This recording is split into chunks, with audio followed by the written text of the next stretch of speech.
Morning, everyone. Today is, I don't know, we've already had rain. With the trip I took yesterday to get all those trees, I kind of really need to get at least some of the stuff done. The bamboo needs to get in the ground as soon as possible. I cut it all yesterday. We're planting it all today. Even if it rains, no matter how much it rains, we're going to plant that bamboo today. We've got some troubling signs right here. We've got a lignum vitae that is in what appears to be about an inch of water. Those of you that have been watching know that we lost 2 teak to flooding, and I don't know how well the lignum vitae are going to hold up, or if they've had enough time to get their roots in deep enough.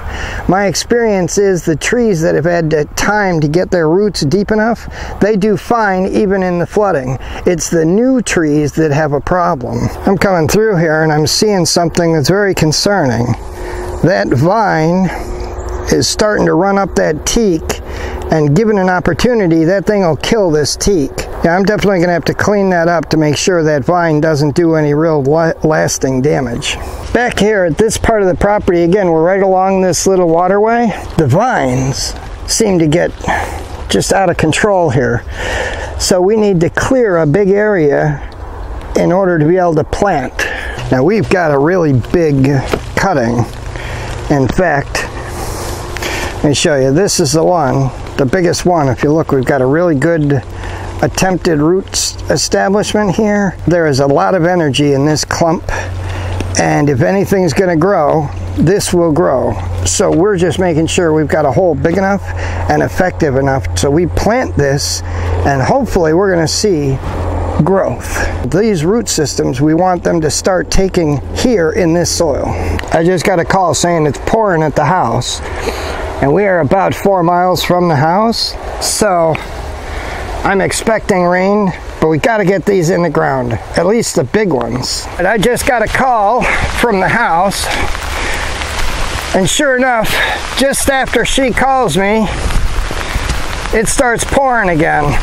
Now, I gave the guy my poncho, and I'm going back to the car to get the umbrella. And then we're just, like I said, just get this bamboo in the ground. Right, the longer it's not attached to the original plant, the harder it is for it to take root. So, the goal is real simple. Get it in the ground today. I know it's raining, not the mood, not what I had hoped to be doing today. At least we're going to get this bamboo. At least we're going to get this bamboo in the ground. Like I said, I gave him the poncho. Now I'll stand here under the umbrella. We'll get this bamboo in the ground, and then we'll head home after that. Some of you guys will remember we planted these bamboos back here a while back, and this appears to be dead. I'm not going to say it's dead because I thought I had one dead at the house, and I went to pull it out of the pot to throw it away so I could use the pot again, and it had a whole bunch of growth coming out of that base junction. So I'm really hoping that's what's happening here under the soil, and we'll see something poke through. Now the rain has stopped again, obviously. This whole area is overgrown, and it's kind of a mess, and it's a very, very back part of the property. This is going to be zone 4. You know, and if you follow Mark Shepard, he talks about the stun method, which is sheer, total, utter neglect.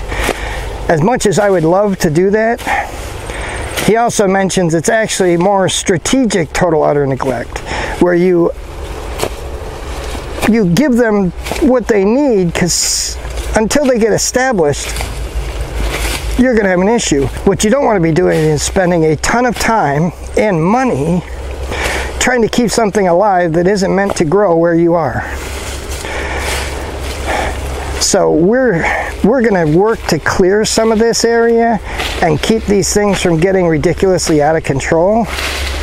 You know, give the bamboo a chance to get established, but I am not going to go to any real extreme here trying to keep these things alive.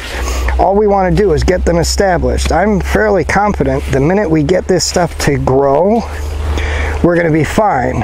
It's just getting them rooted, getting them established is the challenge. I have to admit, I'm a little tempted to cut this thing up because we've got 2 different shoots with roots on them. Actually 3. This one's got a little root system popping out. But we're not going to do that. We're going to give all of these, plant this so all 3 of these sections are underground, and we're going to hope that one, if not all 3 of them, will root and we'll get some growth out of it. All right, now when we mix this whole back, we put about half the normal soil and about half the compost.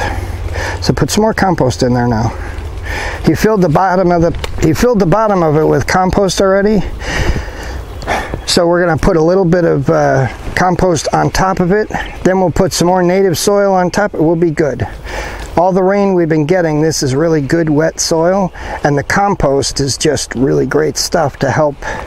So we've got all the nutrition we need, and we've got the native soil, and it's right next to this waterway, and this waterway is the wettest spot on the land. It's not always filled with water, but it has water in it a lot.